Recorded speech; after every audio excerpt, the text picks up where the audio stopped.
আলামিন হোসেন আপনি লিখেছেন, আমার দাদার কবর আমার বাড়ির উঠানে, কবরের কিনারা দিয়ে রান্নাঘর উঠেছে এবং উপর দিয়ে গৃহস্থলীর জিনিসপত্র রাখা হচ্ছে। ধীরে ধীরে অবস্থা আরো খারাপ হবে বলে মনে হচ্ছে। আমরা কি কবর খুঁড়ে দেহাবশেষ গোরস্থানে সরিয়ে নিয়ে যেতে পারি? প্রিয় আলামিন ভাই, প্রথম কথা হলো যে কোনো ইমানদার তার কবরস্থানে হওয়া উচিত। সিঙ্গেল কোনো কবরস্থানের বাইরে আলাদা করে খুব মায়া করে, অনেক সময় ভালোবাসার কারণে আমরা নিজের বাড়ির উঠোনে বা আশেপাশে এমন কোথাও দেই যেখানে আসলে অন্যান্য মুসলমানদের সাধারণত কবর দেওয়া হয় না, যার কারণে সেখানে কবরের যে আলাদা করে সম্মান এবং মর্যাদা রক্ষা করা দরকার সেটা রাখাটা কঠিন হয়ে যায়। এটা একটা মৌলিক বিষয়, আমাদের সবসময় খেয়াল রাখা দরকার। দ্বিতীয়ত, আপনার মূল প্রশ্ন উত্তরে প্রবেশ করি, সেটা হলো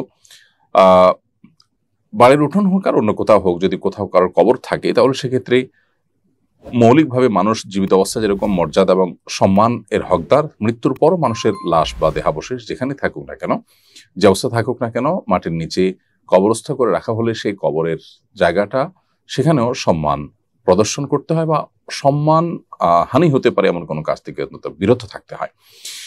অতএব এই জন্য মৃত ব্যক্তির কবরের উপরে ভাবে ঘর নির্মাণ করা, জিনিসপত্র রাখা, কবর হিসাবে সেটাকে যে আলাদা করে চিহ্নিত করে রাখা, যে মানুষ দেখে বুঝবে এটা কবর, সেখানে সালাম পেশ করবে, সেরকম চিহ্ন মুছে ফেলা, কিংবা সেটার উপরে র্যান্ডম অন্যান্য কাজকর্ম করা, জিনিসপত্র যেমন রাখা হচ্ছে আপনি যেমনটি বললেন, এটা অনুচিত কাজ। এটা কবরের প্রতি কিছুটা হলেও অসম্মানের শামিল।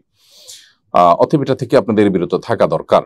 তবে যদি কবরের উপরে ঘর নির্মাণ করার বা রাস্তা করার কোনো প্রয়োজন দেখা দেয়, সেক্ষেত্রে কবরে যিনি শায়িত আছেন তার দেহাবশেষ মাটির সাথে মিশে গেছে এরকমটি নিশ্চিত হলে, মানে এত পুরাতন কবর যে এতদিন এটা মাটির সাথে মিশে গেছে নিশ্চিত এরকমটি মনে হলে, তখন তার উপরে আপনি ঘর, ভবন বা অন্য কিছু প্রয়োজন হলে নির্মাণ করতে পারেন, যদিও এটা নিয়ে ফুকায়ে কেরামের মধ্যে কিছুটা ভিন্ন মত আছে।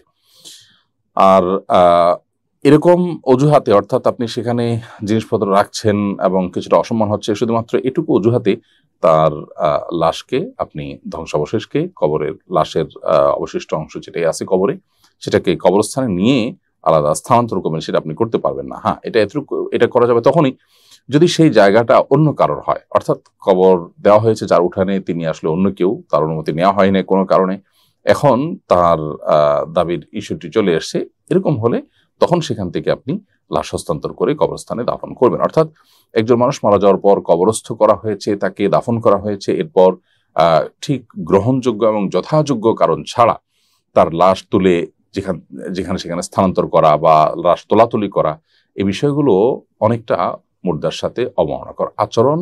যদি একান্ত যৌক্তিক কারণ না থাকে তাহলে এটা এজন্য করা উচিত নয়। অতএব এক্ষেত্রে যাতে করে কবরের সম্মান বা মৃত ব্যক্তির সম্মান এটা যেন রক্ষা হয়, সেদিকটা খেয়াল রাখা দরকার। যদি নিজেদেরই জায়গা এবং নিজেদেরই আত্মীয় স্বজনের কবর হয়, তাহলে এক্ষেত্রে দায়িত্বশীলতা আছে, সে দায়িত্বশীলতার দিকে ফোকাস করতে হবে।